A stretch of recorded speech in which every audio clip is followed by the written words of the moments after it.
देखो, हमें अपना पक्ष जोर करना है। प्रभु की तरफ से कभी चूक नहीं होगी, क्योंकि वो सच्चिदानंद है, अहेतुकी कृपालु है। चूक हमारी तरफ से होती है, उनकी तरफ से नहीं। आप अपना पक्ष जोरदार कीजिए। हमारा पक्ष है अन्य आश्रय नहीं और अन्य चिंतन नहीं। आश्रय प्रभु के चरणों का और चिंतन प्रभु के चरणों का, बस। अब हमें चिंता नहीं करनी कि हमारी गति क्या होगी, हमारे हृदय में तो अभी विकार है, स्थिति तो है नहीं। ये नहीं। श्री भगवान गीता जी में कि योगारूढ़ उपासक को सा निश्चयेन योक्तव्यो योगो निर्विण्ण चेतसा। जो इस चाहे ज्ञान योग का उपासक हो, भक्ति योग का उपासक हो, कर्म योग का उपासक हो, सब उपास्य देव सबके एक ही है। ज्ञानी जिसे ब्रह्म कहते हैं, योगी जिसे परमात्मा कहते हैं, भक्त जिन्हें भगवान कहते हैं, प्रेमी जन जिसे अपने लाडिले कहते हैं, वो एक ही है, सौ दो सौ नहीं। उनके नाम अनंत है, उनके रूप अनंत है, उनकी लीला अनंत है। उस अनंत की महिमा अनंत है, उनके भक्त भी अनंत है। उपासक को चाहिए पहले निश्चय करे कि मुझे केवल भजन करना है। इसका फल क्या हुआ, इसका परिवर्तन हमारे हृदय का तो नहीं हो रहा, हमारी मांगी हुई वस्तुएं नहीं मिल रही, हमारी चाही हुई स्थिति नहीं आ रही। देखो, प्रभु का नाम सत्य है, प्रभु का मार्ग सत्य है और प्रभु भी सत्य है। संशय की किसी भी तरह से कोई गुंजाइश नहीं है। एक श्री विद्यारण्य नाम के बड़े महापुरुष हुए हैं, कई बार सत्संग में सुनाया है। मां गायत्री सर्व सामर्थ्यशाली है, जो भी कुछ भी सब वो देने में समर्थ है। श्री कृष्ण स्वरूपा ही है गायत्री जी। ब्राह्मण के घर में जन्म हुआ था, यज्ञोपवीत हुआ, खाने के लिए भी व्यवस्था नहीं थी, तो विचार किया अब गायत्री का अनुष्ठान करके हम धन की प्राप्ति करेंगे। 24 लाख का एक पुरस्चरण होता है, 23 पुरस्चरण किए। बाल्यावस्था से वृद्धावस्था की तरफ गति हो रही, जप करते हुए गायत्री के, लेकिन कोई फर्क नहीं पड़ा, परिस्थिति बिल्कुल नहीं सुधरी। उन्होंने विचार किया कि क्या मां गायत्री के मंत्र में इतनी सामर्थ्य नहीं कि हमें अर्थ दे सकते। बचपन से अभी तक इतने पुरस्चरण किए, लेकिन हमारी कामना की पूर्ति नहीं हुई कि अर्थ मिल जाता। अब जिनके लिए अर्थ चाहिए वो माता पिता पधार गए, तो फिर अब अर्थ की क्या जरूरत। 23 पुरस्चरण पूर्ण होने के बाद उन्होंने संन्यास ले लिया। बहुत बड़े महापुरुष हुए हैं विद्यारण्य जी महाराज। जे ही संन्यास लिया तो अनंत सूर्यों की कांति प्रकाशित करती हुई मां श्री गायत्री जी प्रकट हो गई और उनका आप तुम चाहो तो ब्रह्मा का भी पद प्राप्त कर सकते हो, क्या चाहिए तुम्हें। तो उनका अब तो मैं सन्यासी हो चुका हूं, अब तो मुझे किसी भी न वस्तु की आकांक्षा है न पद की आकांक्षा है, पर हम आपसे प्रार्थना करते। 23 पुरस्चरण किया, 24 लाख मंत्र का जब एक पुरस्चरण होता है, वो बड़ा नियम उसमें होता है। आप उस समय क्यों नहीं आई जब मुझे धन की आवश्यकता थी। मेरे माता पिता की सेवा के लिए मुझे जो जो व्यवस्था चाहिए थी बिल्कुल नहीं हो पाई, और मैं आपको इसीलिए पुकार रहा था, मंत्र जप रहा था कि आप आती हैं और धन दे देती, मैं अपने माता पिता की सेवा करता। अब तो पधार गए। तो उन्होंने कहा इन अनंत जन्मों में जो छोटे मोटे ऐसे अपराध होते हैं वो तो सब नष्ट हो गए थे। 24 ऐसे महापाप थे जिनको 23 पुरस्चरण के द्वारा तुमने 23 महापाप नष्ट किए। अगर एक 24 वहीं कर लेते तो भी मैं प्रकट हो जाती, पर संन्यास लिया तो एक पुरस्चरण का उससे वो अपराध नष्ट हो गया। जो 24 अब तुम जो चाहो मांग सकते हो, ब्रह्मा का पद, परमेष्ठी पद भी प्राप्त हो सकता है। उनका मुझे कुछ नहीं चाहिए, क्योंकि संन्यास का स्वरूप ही होता है कोई चाह न रह जाना। बस प्रणाम है आपको। ऐसे महापुरुष, ब्रह्म स्वरूप महापुरुष हुए, उनकी वाणी अध्यात्म विद्या में, ज्ञान में बहुत सहयोग देती। तो इतना भारी जप करने वाले जपनिष्ठ महापुरुष को 1 रुपया नहीं मिला। क्यों? क्योंकि ऐसे अपराध जब वो नष्ट हो जाते हैं तब फिर बात अपने सोचते हैं कि 2-4 जप लिए और हमारी व्यवस्था। कैसे तुम उपासक हो, कैसे तुम भगवत मार्ग के पथिक बनना चाहते हो। सावधान रहिए।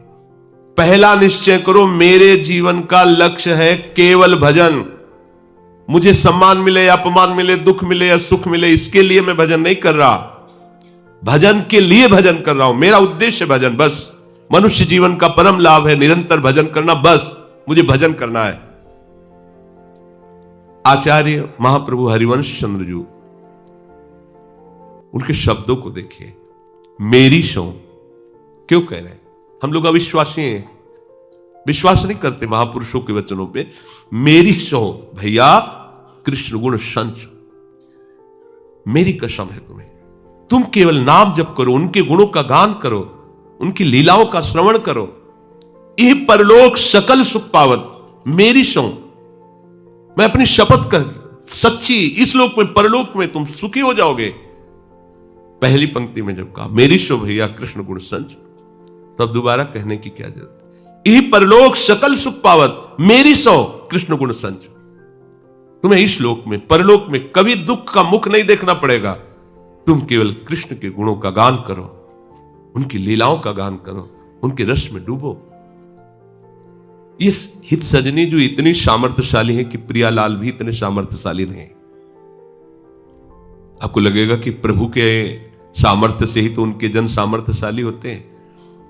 ये बल का भी महाबल प्रेम है। जहां प्रियालाल प्रेम में बेसुध हो जाते हैं, वहां हित सजनी जी दोनों को अपनी गोद में लेकर दुलार करती हैं और दोनों के हृदय के प्रेम को अपने हृदय में धारण करते हुए चैतन्य होकर उनकी सेवा में रहती हैं। बिना वृंदावन रस के रसिकों के सिवा कोई सामर्थ्य की तरफ सोच भी नहीं सकता। जिनकी एक अंग कांति की झलक पाकर बड़े बड़े महापुरुष जो ईश्वर कोटि के हैं वो बेसुध हो जाते हैं। वो प्रभु हमारी प्यारी जू की मंद मुस्कान पर मूर्छित होने लगते हैं। वो प्यारी जू के लावण्य में, प्यारी जू के प्रेम में ऐसे युगल को दुलार कर रही, ऐसे युगल को जहां प्रियाजू कुछ शुद्ध नहीं है, वो कह रहे मैं प्रीतम हूं, प्रीतम कह रहे हैं कि मैं प्रिया हूं। श्याम रंग श्यामा रंगी, श्यामा के रंग श्याम, ऐसे बेशुद्ध प्रेम में डूबे हुए युगल सरकार को अत्यंत सावधानी पूर्वक दुलार कर रही हैं, सेवा में पगी हैं हित सजनी जू। वो कह रहे मेरी सौ, उनके अधीन है अखिल कोटि ब्रह्मांडों के स्वामी। वो कह रहे हैं मेरी सौ कृष्ण गुण संचु, इह परलोक सकल सुख पावत। काहे को तुम चिंता करते हो? तुम तो केवल चिंतन करो, तुम्हें मांग नहीं रखनी। ये हमारे प्रभु कोई अज्ञानी है कि नहीं जानते हैं कि तुम्हें क्या चाहिए? अगर वो नहीं दे रहे तो तुम्हें नहीं चाहिए, अगर वो दे देंगे तो तुम्हारी दुर्गति हो जाएगी, फंस जाओगे। वो तुम्हें और हो सकता है कड़ुआ परिस्थिति दे जिससे तुम वहां से हटो और पहुंचो उन करुणा वरुणालय के सुख में जहां किंचन मात्र दुख का प्रवेश ही नहीं है। वो देना चाहते महासुख और तुम मांग रहे हो दुख। दुखालय की कोई भी वस्तु सुखमयी नहीं है। इस संसार की वस्तु भगवान ऐसे नहीं दे देते, अपने जनों को बहुत दुलार करते हैं। इसलिए आपको लगेगा मैं 10 वर्ष से साधन भजन कर रहा हूं, मेरी परिस्थिति तो बिगड़ती चली जा रही। बढ़िया हो रहा है। अगर ये संसार सजेगा तो भजन रुकेगा और संसार उजड़ेगा हमारे हृदय से तो निकुंजों का प्रादुर्भाव हो जाएगा। हम अज्ञानी जीव हैं, प्रभु थोड़ी अज्ञानी है। उनके पास कोई कमी है क्या?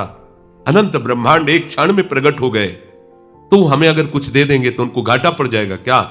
घाटा तुम्हें हो जाएगा। जिनके पास वैभव है उनको फुर्सत नहीं एक बार भी रामकृष्ण हरि बोलने की, तो क्या होगा? मरने के बाद सब यहीं रह जाएगा। और जो उनके द्वारा सुकृत या दुष्कृत हुए उनका भोग लोक लोकांतरों में भोगते रहेंगे। चक्र तो नहीं टूटा ना। और भारी विपत्ति और कोई सहयोगी नहीं, तब पुकार आती हे हरि आपके सिवा कोई नहीं। तू परम दयालु है, अगर हमें नहीं देते तो हमारे ऊपर परम कृपा है उनकी, पर हम समझ नहीं पाते। पर सच्चा उपासक वही है, लेने देने वाली बात छोड़कर आश्रित हो जाओ और अपना उद्देश्य केवल भजन। मेरे को तो केवल भजन करना है, भजन के लिए भजन करना है। समझिए, अगर हम ये भी बात रखेंगे कि भगवत दर्शन के लिए भजन करना है तो साल 2 साल 4 साल में लगेगा, अभी तो आए नहीं, तो भजन में अरुचि हो जाएगी। नहीं, भजन के लिए भजन करना है। नाम प्रताप नाम फल लो, श्री हरिवंश नाम नित कहो, नाम प्रताप नाम फल कहो। हमें निरंतर नाम जपते हुए यही मांगना है कि ये नाम ही हमारा जीवन हो जाए, नाम में ऐसी प्रीति हो जाए, हमें और कुछ नहीं चाहिए। जब नाम हमारे हृदय में, तो बकाया क्या रह जाएगा। पर भजन की पद्धति यही, भजन को पकड़ो। ऐसा एक निश्चय बिरले ही उपासक के हृदय में होता है। ऐसा निश्चय करने पर त्रिभुवन का कोई भी प्रलोभन उसे भ्रष्ट नहीं कर सकता। ध्यान दीजिए, हमें भजन के लिए भजन करना है। ये भजन कर रहे हो, दिनचर्या कर रहे हो, इसका फल क्या है? यही दिनचर्या में हमारा अनुराग हो जाए, हम इसके बिना जी ना पावे, बस यही चाहिए। फिर देखो क्या रंग आता है। संसार का कोई भी सुखद प्रलोभन उस उपासक को भ्रष्ट नहीं कर सकता। भ्रष्ट करने का मतलब भगवत चिंतन नहीं छुड़ा सकता। और कितना भी भयंकर महान विपत्ति आ जाए, उसे विचलित नहीं कर सकती, जिसने ये निश्चय कर लिया है कि भजन के लिए भजन करना है। पकड़ो, भजन के लिए भजन करना है। हमारा भजन भजन के लिए है। रात दिन हम भजन में डूबे रहे, इससे बड़ी हमें कोई कृपा नहीं, इससे बड़ी कोई सिद्धि नहीं, इससे बड़ा कोई लाभ नहीं। ये अपने हृदय में बैठा लिए। हमारा भजन न छूटे, चाहे कितना भी संसार का सुख हमें घेर ले, हमारा भजन न छूटे, चाहे संसार का कितना भी विपत्ति दुख घेर ले। यह है स्थिति। अनिर्विण्ण चेतसा, श्री भगवान कह रहे हैं कि ऐसा कभी मत सोचो, भगवान कह रहे हैं ऐसा कभी मत सोचो कि बहुत समय हो गया भजन करते हुए, पर कोई लाभ तो दिखाई नहीं दे रहा, कोई प्रणाम नहीं कर रहा, कोई हमारी प्रशंसा नहीं कर रहा, हमारे पास कोई वैभव नहीं है, कोई सिद्धि नहीं है, ये 10 वर्ष से लगे हैं, कुछ ऐसा, वही काम आ गया, क्रोध आ गया, लोभ आ गया, तो इसकी सिद्धि कब होगी? क्या करें? ये उकताया हुआ स्वभाव, ये संशय वृत्ति, ये विपरीत भावना भगवत मार्ग में ठीक नहीं है। जल्दी क्यों? जल्दी हमारा और कोई काम, राधा राधा राधा राधा, हमें यही कहना है। अरे हमें क्या कहना है? हमारे आराध्य देव यही कहते हैं। भाई भजन का फल सिद्ध अवस्था में उपासक को क्या मिलता है? शरीर संसार की विस्मृति हो गई, आराध्य देव की स्मृति में डूबा हुआ, इसी का भाव सिद्ध कहा जाता है। जिनको सिद्ध करना है उन आराध्य देव को देखो, प्रियाजू मधुमती नाम की वीणा लिए हुए और प्यारे के नाम का गुणगान कर रही, उनकी लीलाओं का गान कर रही। अश्रु प्रवाह हो रहा, श्यामेति सुंदर वरेति मनोहरेति कंदर्प कोटि ललितेति सुनागरेति सोत्कंठ मन निगृणति मोहरा कुलाक्षी। गदगद कंठ से प्यारे के, हा श्याम सुंदर, हा मनमोहन, हा कृष्ण, हा कोटि कंदर्प दमनीय। और इधर महाराज की देखो लालजू की, त्वयि श्यामे नित्य प्रणयिनी। आ कवि, हा राधा राधिका पुकार, क्वास्ति क्वास्ति वृषभानुनंदिनी, हरि रसना राधा राधा रट। और करना क्या है? जपत हरि विवश तव नाम प्रतिपद विमल, मनसि तव ध्यान ते निमिष नहीं टरिबो। ये हमारे आराध्य देव की बात है, और हमें क्या करना है? यही तो करना है। तो जो आराध्य देव कर रहे हैं वही हम तो कर रहे हैं। अब हमें कौन सी सिद्धि चाहिए? अगर वर्तमान में हम राधा राधा रट रहे हैं और प्यारे जो के चरणों का आश्रय लेकर उनका चिंतन कर रहे हैं, उनके भरोसे से जी रहे हैं, हम अभी सिद्ध है। हमें और कोई सिद्धि नहीं चाहिए। इसका फल यही चाहिए कि ये कभी रुके ना, चाहे जितना दुख मिले और चाहे जितना सुख घेर ले, हम कभी अपनी प्यारी जू को भूले ना। यही सिद्धि है। कितना समय हो गया, कुछ क्या लाभ चाहते हो? क्या लाभ चाहते हो? बिल्डिंगें बन जाना, मोटर कार आ जाना, 4 लोगों का ये वाहवाही करना, है तो पापियों के पास भी है जो पापाचरण करते हैं। ये कोई दुर्लभ वस्तु है क्या? इसको तुम कोई साधना तपस्या का फल समझते हो क्या? जो घोर हिंसा करते हैं, अच्छी अच्छी गाड़ियों से चलते हैं, उनके अच्छे अच्छे भवन हैं, क्या ये फल है? क्या यही फल है साधना का? साधना का फल ये नहीं। साधना का फल है साध्य देव का कभी विस्मरण ना हो, ऐसी स्थिति प्राप्त हो जाना। निरंतर अपने प्रीतम के नाम रूप गुणगान में मस्त है। ये आना ही नहीं चाहिए कि इतना समय हो गया मुझे क्या मिला। क्या चाहते हो तुम? यहां जो भी है सब नाशवान है, जो भी है सब बनावटी है, कुछ भी मिले सब बनावटी है, सब बनावटी। विश्वास मत कीजिए, जो भी मिलेगा सब बनावटी है। यहां का सत्य वस्तु नहीं है। जो आपको जो भी देख रहे हो, गोचर जहां लघु मन जाई, सब सो सब माया जानो भाई। ये नहीं, टिकाऊ नहीं है। कल ये नहीं था, कल नहीं रहेगा, बीच में केवल भास रहा है कुछ समय के लिए। कल तुम्हारा शरीर नहीं था, कल नहीं रहेगा तुम्हारा शरीर, बीच में भास रहा है। तो बीच में भासने वाली वस्तु को त्रिकाल सत्य सच्चिदानंद के नाम रूप से पाना चाहते हो क्या? नाशवान वस्तु को अविनाशी के चिंतन से तुम जोड़ना चाहते हो क्या? नहीं, अविनाशी के चिंतन में ऐसे डूबो इसका कोई प्रभाव ही ना पड़े। चाहे भारी से भारी सुख आ जाए, भारी से भारी दुख आ जाए, आपके हृदय में ऐसी स्थिति हो, अपने प्यारे का कभी विस्मरण ना हो। यही हमारी भजन की वृत्ति होनी चाहिए। यही हमारे भजन का फल है कि भजन ना छूटे। और हम चाहते हैं कि इतने दिन भजन किए, उसका फल क्या चाहते हो फल? बोले हम प्रभु से मिलना चाहते हैं। आप जब के तो देखो, आप जब के देखो, इतने बेपरवाह हो जाओगे कि प्रभु तुम्हारे रोम रोम में दिखाई देंगे, प्रभु तुम्हारे हृदय में स्फुरित हो। ये भजन कोई साधारण वस्तु है? ये मांग खत्म हो जाती है कि प्रभु को मैं देखना चाहता हूं। मांग वो प्रेम की दशा में बोलता है, वो बात अलग है। कोई क्षण, कोई कण ऐसा नहीं रहता जहां प्रीतम उसको ना दिखाई दे रहे हो। ये कोई कहने की बात नहीं, आप करके तो देखो भजन। दृष्टि बदल जाएगी, दृष्टि बदल जाएगी तो सृष्टि बदल जाएगी। तुम्हारी जैसी दृष्टि वैसी सृष्टि तुम्हें भास रही है नहीं? तुम्हारी दृष्टि ही ये सृष्टि है। तुम्हारी दृष्टि बदली तो सर्वम खलमिदम ब्रह्म ने नानास्ति किंचन। तुम्हारी दृष्टि बदली तो जित देखो तित श्याममयी है। हमारी दृष्टि में नानात्व तो नानात्व दिखाई दे रहा है। उपासक का भाव ऐसा होना चाहिए कि अब चाहे कितने वर्ष लग जाए, कितने ही जन्म लग जाए, भयंकर से भयंकर मुझे दुख दिया जाए, फिर भी मैं भजन को नहीं छोड़ूंगा। निरंतर भजन की स्थिति को प्राप्त करके रहूंगा। हमारा लक्ष्य है भजन की स्थिति। उठते बैठते चलते फिरते सोते जागते हर समय केवल अपने प्रीतम का चिंतन, यह हमारी मांग है। हमारा लक्ष्य होना चाहिए ये, एक क्षण के लिए हम अपने प्रभु को नहीं छोड़ेंगे। कार्य करते हुए या क्रिया रहित, सुख में या दुख में, अकेले में या भीड़ में, कैसी भी परिस्थिति में हो, हम अपने प्रभु को नहीं भूलेंगे। यह हमारी साधना, यही हमारी सिद्धि है, हमारा लक्ष्य है। इस जन्म में अगर ऐसा नहीं बन पाया तो अगला जन्म मिलेगा। मैं अगले जन्म में अभ्यास करूंगा कि कभी मैं प्रभु को भूलूं नहीं। बस मेरी एक ही मांग रहेगी, निरंतर भजन, अव्यावृत भजन। जो सिद्ध हो गए वो क्या करते हैं?